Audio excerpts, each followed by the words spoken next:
Hey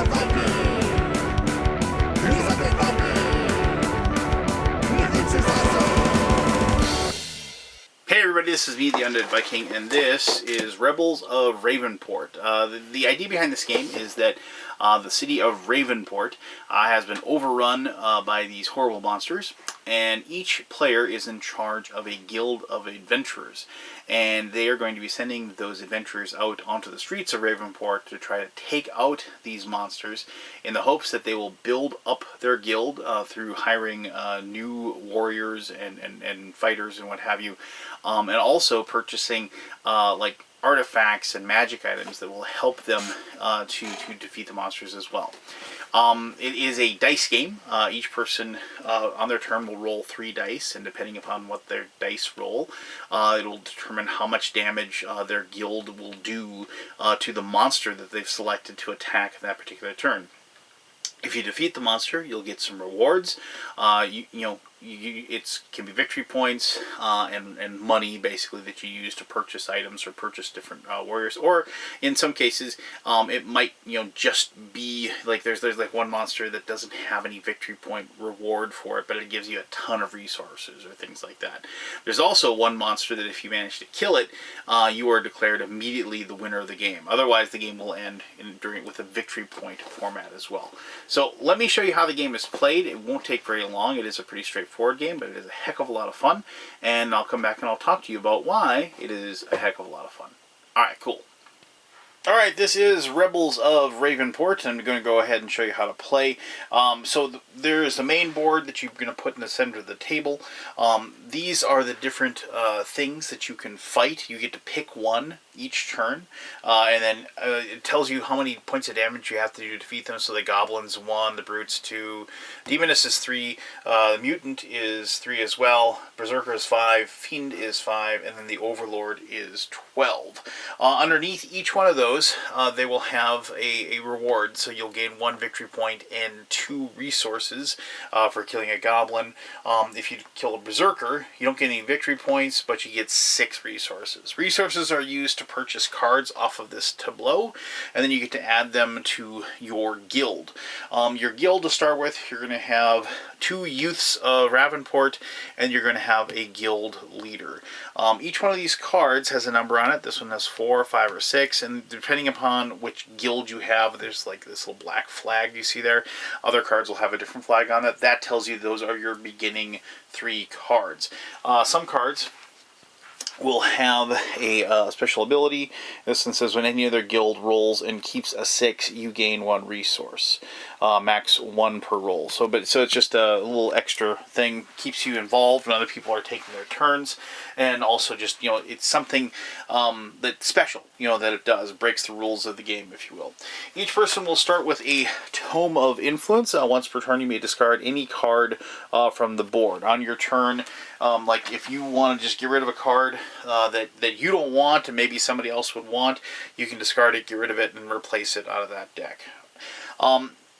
At the beginning of the game, depending upon the number of players, you will start with victory points in a pool of 10 times the number of players. You play 2 to 6 people, so obviously 6 people, there'll be 60 victory points. 2 people, there'll be 20 victory points, and all the other by 10 in the middle. The game is over once all the victory points are taken, or once one person successfully defeats the Overlord.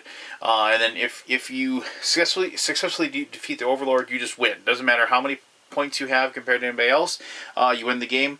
Whereas if the victory points are depleted, whoever has the most victory points will win the game at that point. Alright, so on your turn, what you're going to do is you are going to pick one person that you want to attack. So we're going to say we want to fight the Brute. It has a health of 2, and what I want to do is I want to roll a 4, 5, or a 6 on these and get enough damage, 2 points, that'll allow me to defeat that Brute. You can see up here this little sword says that this youth Ravenport does 1 point, this one does 1 point, and this one does 2. Multiples count, so if I roll 2 6s, there will be 4 points of damage and so forth. So let's just see what I get here, and we'll go from there. So we'll roll, and there you go. So I got 2 4s. The 3 doesn't do anything. Later on, maybe I'll get a magic item that'll allow me to re-roll that 3 if I wanted to, but I get 2 4s. This allows me to do 1 point of damage per 4 I rolled. I've done 2 points of damage. I've successfully defeated that brute. I'm going to take a victory point and put that in my pile. And I'm going to gain 3 resources. So I'm going to go ahead and put those over there as well. Now I can purchase a card if I want to.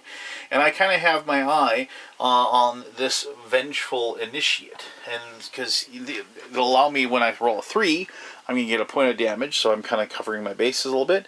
And I'm going to gain 2 resources whenever any guild defeats a Berserker. So if anybody defeats one, I'm just going to get 2 points. And plus, if we win, if the game's over via victory points, it's going to be worth a victory point at that time. So it's going to take all 6 of my resource points here, but I'm going to go ahead and turn those in, and then we're going to go ahead and add that to my tableau. And now it'll go around. I'll hand the dice over. Oh, and I can, if I want. Oh, and I should. Let's go ahead and reveal. So this card is the Spiked Fist. Gain a victory point when you defeat a monster by 2 or more damage. It's also worth a victory point at the end, and it would cost 4 to purchase. And now if I want to, I can use my Tome of Influence, and I can discard one of these if I wish to. You know, like maybe there was, like, I don't want somebody to be able to purchase this Runes of Fate, that once per attack you may reroll all dice showing a 1. Or this Rebels Journal, where it just gives you 2 victory points. You know, if you got those people that go after. Plus, you know, there's 2 Spiked Fists out there, so, you know, maybe I want to get rid of one, you know, because you want somebody to have 2 of those. I don't know. It just, usually, when you decide to use the Tome of Influence to discard one, it's usually at the beginning of your turn when you want to, like, ditch something and have more options available to you. But sometimes there'll be, like, things like this guy right here. So let's say this is, like, towards the middle of the game, and this has the Bronze Valley Deserter, and it says this rebel's base damage is equal to the amount of rebels in your guild that hit on a 4. So maybe, like, somebody else has a bunch of them that have hit on a 4, and this would be a really, really good addition to their army. And you look over and you see that they have 7 resources, they're going to be able to get it. You know what, we're going to discard that one. You know, just make sure that maybe they'll declare, you know, utter vengeance on you for the rest of the game or something, but then you discard it and replace it like so. It goes all the way back around to you after everybody else takes a turn. And now we would just say, okay, you know what, I need some resources. Well, let's go after the Demoness, and hopefully, you know, because basically I just need to get my dice to have 3, 4, 5, or 6. We're going to roll. And I got 2 3s, but it's not going to be enough because I rolled that 2. So I needed to do 3 points of damage to defeat the Demoness to get those 4 resources. And so unfortunately when that happens, your turn's over. And you can still go through the other processes. You can use your special abilities. You can, if you had resources, purchase a card, but you aren't going to get anything bonus. The game just continues going around the table. Each person takes a turn. Make sure that you pay attention to what other people are doing in case, you know, you have different abilities that happen when other people do what they're doing. As soon as the last victory point is taken, then you total up the points. If, like, there's 1 victory point left in the pool and somebody does something like maybe they kill, you know, a mutant that would get them 2 victory points, or a fiend that would get them 3, they don't get the excess. They do just get the one that's left, and it triggers the end of the game.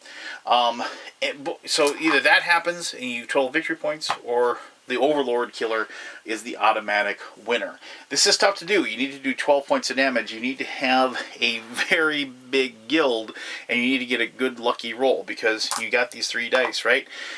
You do get to, like, there's cards out there that allow you to re-roll them and do other things. And there are, obviously, tons of these cards and tons of these different things that you can do. Once per attack, you may reroll all the dice. You know, there's different things, like you have the Mercenary Mooncape. It cannot be discarded from the board. You know, and here's a guy that does 3 points of damage. It costs a lot, but, you know, so there's lots of different options, lots of different cool things that are going on with the different cards and what they can do. There's these merchants that lower the price of the cost of things.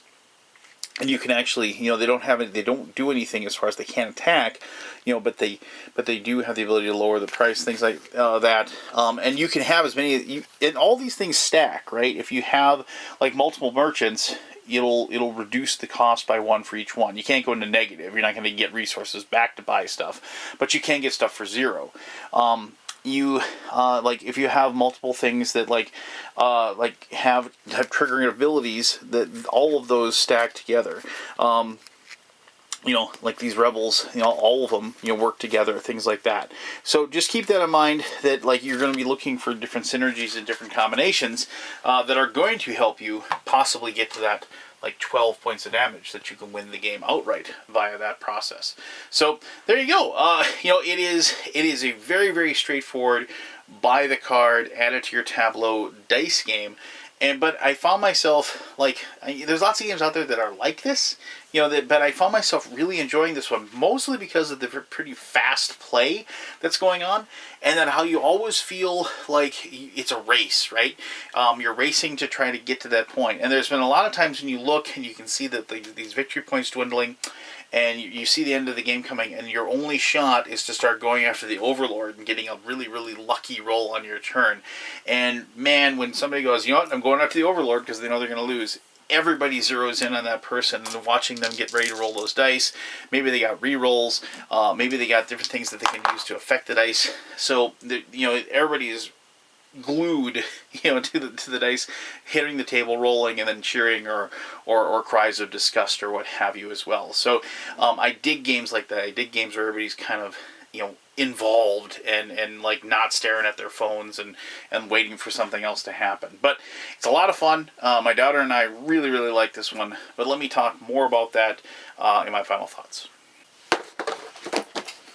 There you go. That is the Rebels of Ravenport. All right, so as I said in the introduction and kind of when I was talking to you about during the how to play portion, it isn't a really difficult game to learn how to play. There have been games out there that kind of have this same feel to them. Machikoro is a game that a lot of people kind of clued into as far as taking different cards, adding them to your tableau, rolling dice, and seeing what happens, kind of thing.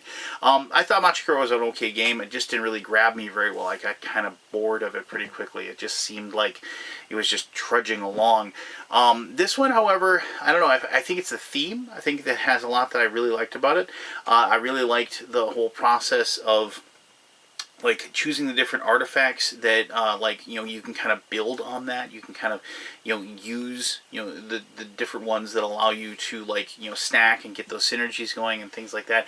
And I just felt like I had more control over what the goal of my particular guild was and what I was trying to do with it that I did with other dice games of this genre. Now, the big things for me, as I said, is everybody being engaged at the table. It is a very quick playing game. You roll those 3 dice, you determine whether you win or lose pretty quickly. Then you're buying a card, and you're handing off the dice to somebody else, and now they're doing the exact same thing.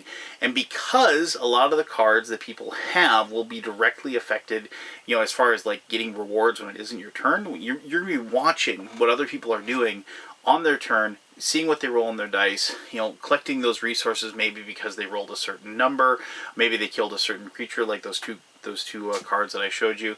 You'll get a reward for that, and that's part of the game as well, right? It's like if you see that the dice rolling is going to help somebody else that's sitting at the table, you're going to use maybe your rerolls to change those up to affect those. And I appreciate games that have that level of risk reward type of thing going on, where it's I really like the fact that I rolled a 6 there because it really helps me, but it's going to help you as well, so I got to decide whether or not that's something I really want to do. And I do like the fact that if you have a situation where somebody just seems to be collecting a lot of victory points and they just seem to be winning the game, it isn't one of those things where you're just kind of going through the paces, waiting for the last victory point to be taken so you can determine the winner, because you can always just go for that miracle die roll to get the 12 points of damage, and just hopefully, if you have, a bunch of creatures that will do a bunch of damage if you roll 5s or something like that. If you manage to get 3 5s and you can add up all the damage you're going to do in that situation and you can pull off that victory, that is really cool. And I haven't done it, but I've been at the table where other people have pulled off, if they're losing victory points by a good margin, 10, 15 points behind the leader, but because they had that miraculous roll on their turn, that they've tried for the last 3 times, and they pull it off. I mean, that's just cool. It's fun to kind of see that, and it's fun to kind of spin the narrative of the game on the ear at that moment. So, it's just, it is a game that stays within itself, and it stays within the boundaries of just what is fun. It doesn't try to be too complex. It doesn't try to, give you like a barrel full of rules to learn. What it concentrates on is just maintaining energy, excitement, and having everybody at the table just having a good time. And that's ultimately what I look for in something like this. And my daughter and I must have played this probably about 10, 12 times after we got it. We just love the whole aspect of kind of like building up our guild. She was already like thinking of different rules, things that like she wanted to alter it a little bit, as far as like having like even a bigger guild to start with, and like, coming up with different monsters to fight and things like that. And anytime I play a game that like inspires my daughter to kind of just like start like altering or designing the game or doing something like that, I've got her focused to the table. I've got her to put her tablet away for like a little while, and she's not thinking about like outside influences, and she's just unplugged from that like virtual world, and now she's just sitting at the other side of the table and having a blast playing the game with her dad. So regardless of anything, the fact that Rebels Ravenport gave me that is a big thumbs up for me. So there you go. If you have any questions about the game, ask away. I'll be happy to answer those as best as I can. As always, thank you very much for taking the time to watch this video. And until next time, I'm the Undead Viking, telling you to have yourself one heck of an awesome day. Alright, bye-bye.